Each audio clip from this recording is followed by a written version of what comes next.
Hi, Michael Gaffney here, talking about design schools. You're wondering which one to go to.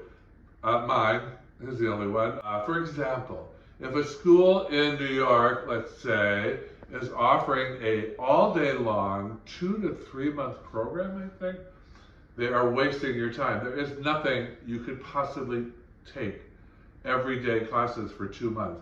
I teach everything my students need to know in 2 weeks. People say, why don't you have a longer course? I go, don't you think I would?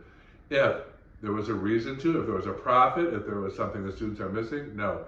I say everything I need to say in 2 weeks. My Design Tip program and my master's class. This is the proof. All these designs were done by students on their second day. Read a class description the other day of a school in New York, a well-known school, and it said, structure, definition, and linear patterns in a design. In 30 years of being one of the most successful florists, probably in the top 2% of money earners in the floral business, I've never said that in my life. So you don't need structural, linear balance in a linear design, or something like that.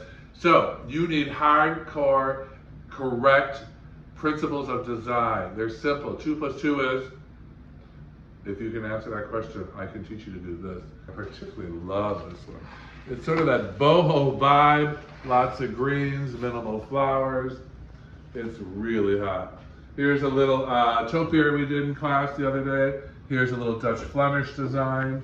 Here's your late summer, early fall centerpiece, all done by students. And here's a Japanese inspired parallel design. And there is my book.